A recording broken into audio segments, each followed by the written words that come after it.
Hello and welcome to the 5th episode of Erongo Talk.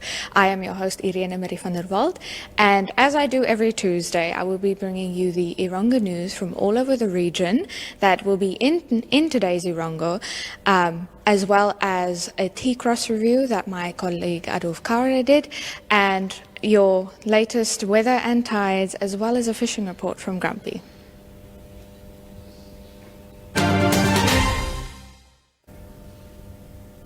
We start today's bulletin on a rather tragic note.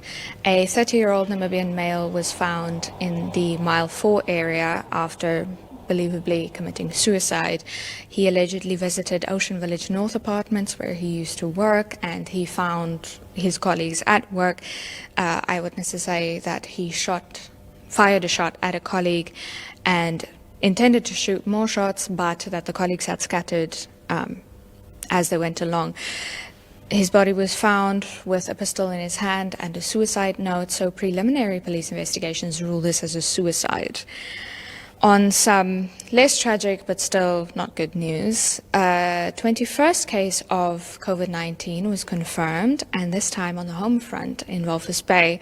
A 47-year-old truck driver had escaped from his quarantine facility, where he was quarantined as truck drivers are in this time. Him and a colleague went jogging on the 12th of May and were laid off by their employers FB de Toy as a result of their jogging escapades. They defended themselves, saying that they believed that they would be allowed to go jogging, given that they were allowed to go to the bank. They say that FB de Toy had informed them of a 50% pay cut and advised them to go to the bank with letters of their 50% pay cut, asking and applying for loans and financial help in this time. The two have spoken about the bad conditions at the isolation facility that they lived in, saying that they were not provided with food and that they had to urinate in bottles, given that their lavatory facilities were locked overnight. Walvis Bay Urban Constituency Councillor Nali Jipinge has given insight into the whereabouts of the 47-year-old male, saying that he was at the Beta Post, Border Post, OK Foods Gebabes and FB de Toy depot in Windhoek on the 10th of May. On the 11th of May, he visited Navagap Gold Mine, the Westbank depot in Walvis Bay, and on the 12th of May, he visited the Westbank offices and Standard Bank Walvis Bay. Ipinge is also ruling this as unfair dismissal, saying that his office is keeping a close eye on the situation. He has since called for the closing of the Westbank offices as well as Standard Bank Walvis Bay. Both men are currently in isolation at the Walvis Bay State Hospital in the quarantine unit, and contact tracing is still ongoing. The same Navagap gold mine that our dear truck driver visited has donated food parcels containing maize meal, tinned fish and cooking oil to the Ochimbingwe settlement. George Bochiwe, the managing director of Navagap, has said that it is not enough to give only a thought, but to rather reach out a hand and take action in these trying times. Navagap is not the only one taking action. Maureen Bart, who is the founder of the Walvis Bay Kids Haven, has also jumped in to help in the times of COVID-19. She says that the idea for what she calls the Omgee project started when she noticed that she had an influx of donations coming to the Kids Haven and decided to rather distribute it. She says that it is no help if she has an overflowing pantry, but there are people out there who are hungry. So she says that at the moment they are receiving as much as 160 requests per day, but they are limited to 20 packages a week. So please remember that charitable organizations are dependent on donations. They cannot do anything if they do not have donations.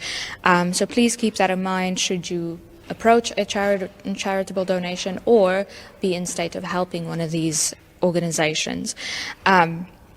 The focus for the Omgee project is the elderly and children, because according to Maureen, they cannot generate income for themselves.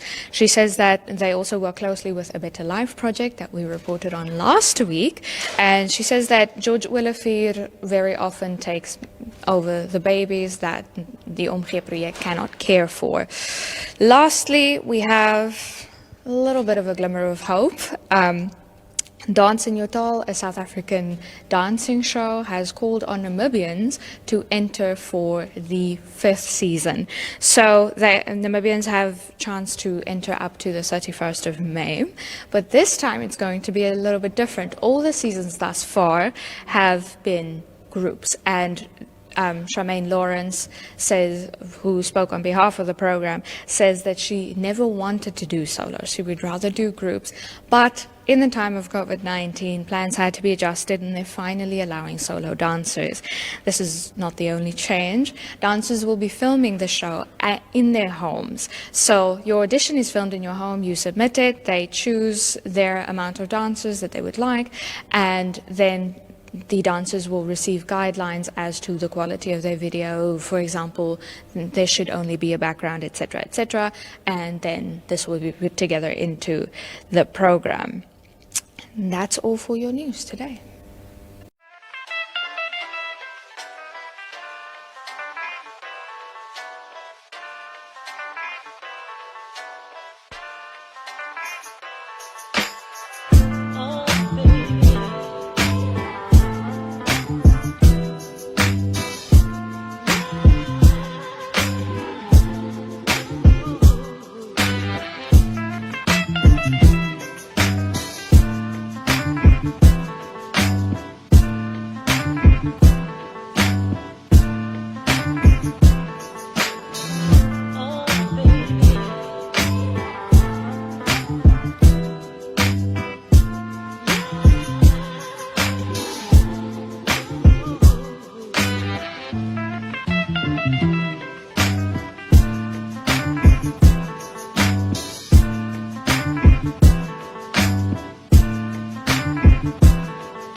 Yes, my name is Adolf Kaure, and I am right here in Autohaus Swakopmund, where I'll be reviewing this beauty right here.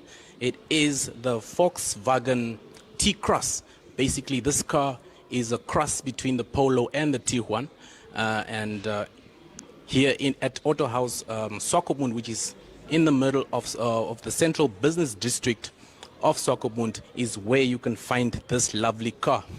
Well, this car was launched in 2019, and it is really a beautiful car. As you can see, it is available in this beautiful color, which is Makena turquoise, and it's also available in flash red, pure white, reef blue, energetic orange, deep black as well. It is it's a mini SUV, which means you can basically put all your family members up here. I mean, if you're a tennis player, if you're someone who carries a lot of luggage, there's plenty of boot space at the back.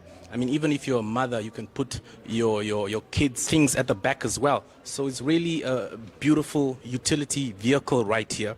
And as we move across here to the engine, we have a 3-cylinder engine, which is very fuel efficient. So it's also a very eco-friendly car, as it only gives off 126 gram per kilometer of carbon dioxide. So it's really a car that is really built to save the environment as well, as it does not give a lot of emissions off. Well, going on to the engine as well, it has a power output of 85 ramps per minute, and so it's really a powerful car, and it can pull through any environment. Beautiful for the family, beautiful for anyone who has a big family or someone who carries a lot of luggage. It's one that you can find right here at Swakopmund Autohaus. Come make a turn, and you can definitely purchase this one and have a drive with it.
Well, the Volkswagen T-Cross has a beautiful interior, very comfortable seats, and you can adjust the seat as well as you put on your seat belt, just next to it, so you can, if you're leaning too back, just like any car, and very comfortable steering wheel as well, which is very easy to hold. And as you can see on the steering wheel,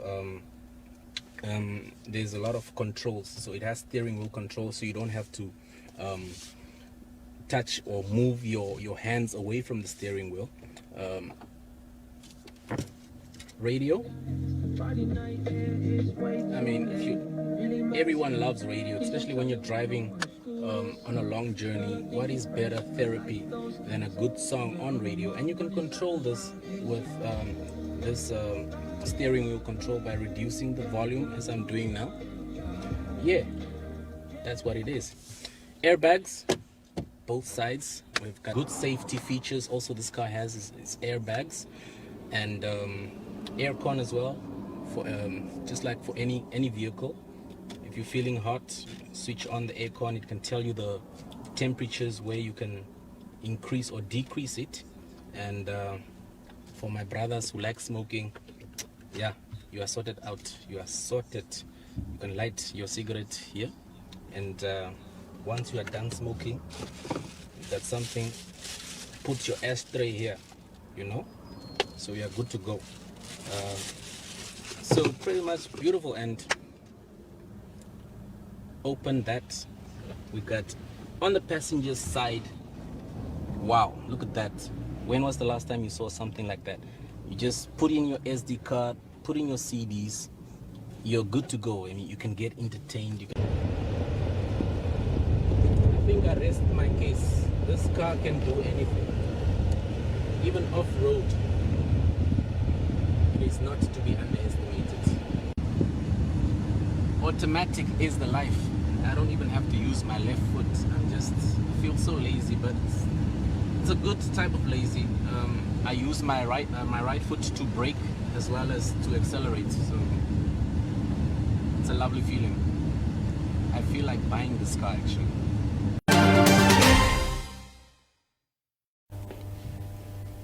As we do every Tuesday, we bring you a fishing report from Graham Gramowski, or Grumpy as he is known to the locals.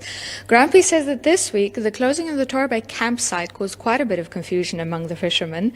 He said that those who had paid and prepaid for spaces at Torre Bay for the long weekend were allowed to camp there, but the acting managing director of NWR obviously decided that it would be closed for the long weekend for health and safety reasons.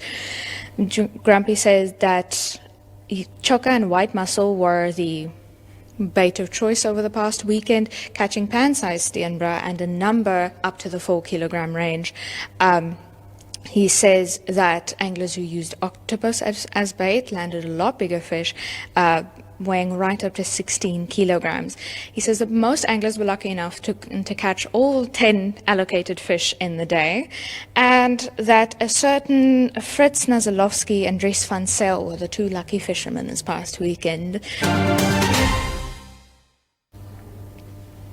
In your weather and tides today, Henty's Bay had high tide at 5:23 this morning and low tide again at 11:24. They will see high tide again at 5:58 this afternoon and low tide just before midnight again. The maximum temperature is expected to be 17 degrees with a minimum of 11 degrees Celsius, a partly sunny day with southern winds. Swakopmund saw high tide at 5:21 and low tide at 11:22. They will see high tide at 4 minutes to 6 later today, and low tide again at exactly 11:45 tonight. That's just before midnight. Maximum temperature is expected to be 17 degrees Celsius and the minimum temperature is expected to be 11 degrees Celsius. Mostly sunny day with south-southwesterly winds. Walvis Bay saw high tide at 20 minutes past 5 exactly today and saw low tide again at 11:22. High tide is expected for exactly 5 minutes to 6 tonight and low tide exactly 1:45 midnight. Maximum temperature 18 degrees with a minimum of 10 degrees. Sunny day with south-southwesterly winds. Arandes expects a maximum of 21 degrees Celsius and a minimum of 9 degrees Celsius with west-southwesterly winds. Usakos a 26 degrees maximum with 6 degrees minimum and a southwesterly wind prevailing. Karibib is expecting 25 degrees Celsius maximum with 5 degrees Celsius minimum with a west-southwesterly wind. Omaruru expects 26 degrees Celsius maximum with 3 degrees Celsius minimums and south-southeasterly winds.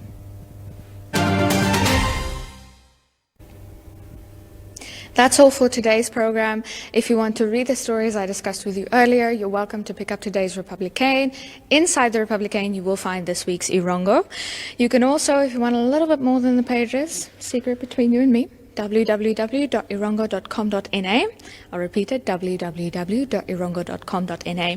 If you have any news to send us or you want to send us a meme, we're cool, we like memes, so you can send us a meme or anything at 0811 7040. I'll repeat that as well, 0811 7040. We'll see you again tomorrow.